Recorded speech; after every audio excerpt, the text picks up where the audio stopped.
Now, what about the tomb? Now, we know from the Gospels that the area where Jesus was crucified was also a graveyard. Tombs were in that area. How did Massarius identify the tomb of Christ? Nobody really knows, because they didn't leave behind any writings. Eusebius, he said, oh yes, we discovered the tomb and we were filled with joy. He doesn't tell us how they did so. The most logical explanation would be that people left graffiti on the walls. We saw that with the house church in Capernaum, where people were leaving messages for Jesus on the wall by way of graffiti. Jesus, have mercy on us.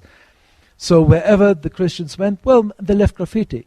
So the most reasonable explanation would be that when the area was excavated, a tomb was found and identified by its graffiti. Then the church was built, and we don't really know what happened to that wall.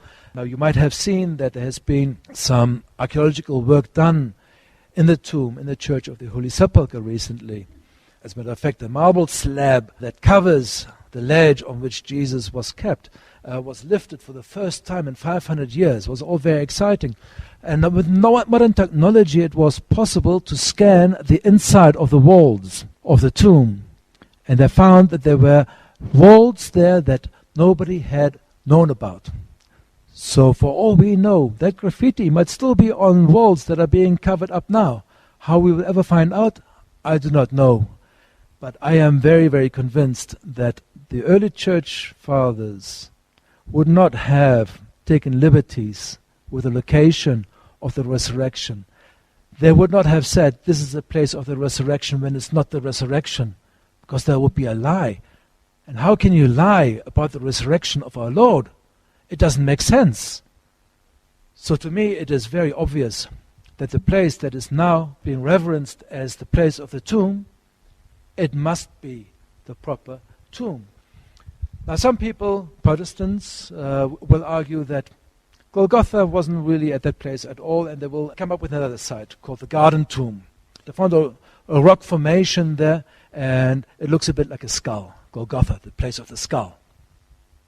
But archaeology has shown that the tombs that were found there were not from the 1st century, and the place has got no history of veneration. So it can't be the correct place, whereas the place where the Church of the Holy Sepulchre stands has got that history. I mean, going back to the 4th century officially, but even before that, graffiti has been found on a rock that would have been at the base of the temple with the words, Lord, we have come, and a sailing ship, which means that pilgrims came before the site was excavated, and they reverenced at that place, they venerated that place as the place of the resurrection and the crucifixion. Finally, what does archaeology have to say? Well, here we're going to meet our old friend Father Corbo again.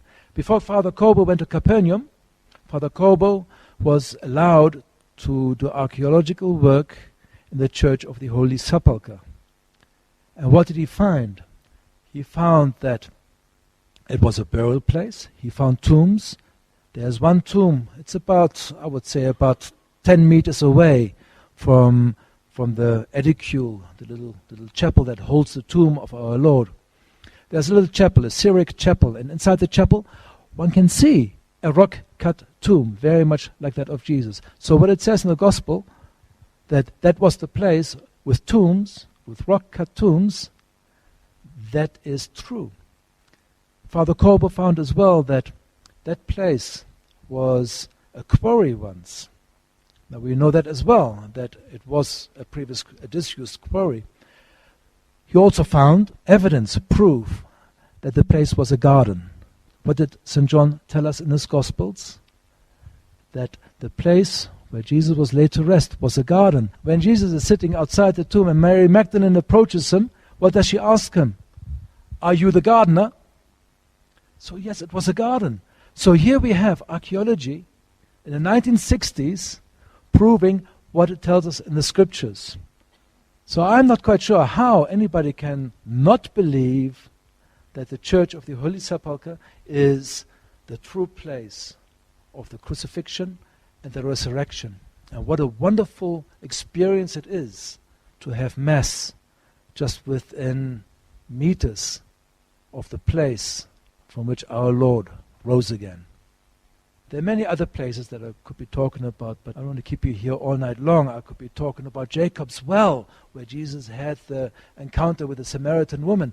Only a well in the place, so obviously that is also the correct place. And there are so many other places as well. One can say, yes, Jesus was there. I have just given a couple of them.